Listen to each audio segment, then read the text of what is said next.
ఇక్కడ ఎవరికి వ్యక్తిగతంగా నీ మీద వ్యతిరేకత ఉండి అడగట్లేదు ఇదేమీ కూడా, ఎందుకంటే నువ్వు ఇప్పుడు దాకా మీడియా ముందుకు రాలేదు కాబట్టి అలా క్వశ్చన్స్ ఉండే కాబట్టి అందరిలో కూడా. సో అదంతా కూడా రిఫ్లెక్ట్ అవుతుంది అంతే. ఇట్స్ ఓకే అండి, థ్యాంక్ యూ. ఇన్ని రోజులుగా ఏదైతే నీ మీద ఎలిగేషన్స్ వచ్చాయో ఇదంతా అందరికీ, ప్రపంచానికి అందరికీ తెలిసిందే కదా.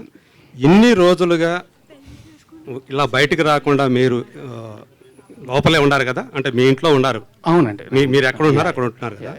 సో ఇంతకాలం దీన్ని, ఈ పెయిన్ అయితే ఏదైతే మీరు ఇప్పుడు దాకా ఫేస్ చేస్తారు సార్, దీన్ని ఎలా తీసుకుంటున్నారు మీరు అసలు?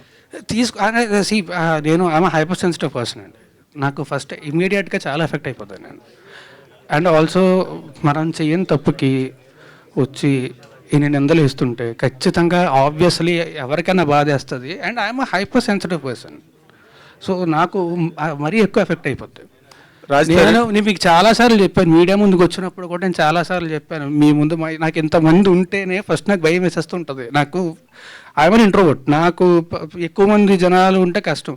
షూటింగ్ తప్ప, లేకపోతే ప్రతిసారి నేను ఇది కూడా స్టేజ్ మీద చాలాసార్లు చెప్పాను, మీరు నా ముందు స్పీచ్లు ఏమైనా చూస్తే మీరు వింటారు, చూస్తే నా కాళ్ళు ఉరుకుతాయి మీ అందరినీ చూస్తే అని చెప్పి నేను చాలాసార్లు చెప్పాను ఈ విషయం, స్టేజ్ మీదే చాలాసార్లు చెప్పాను.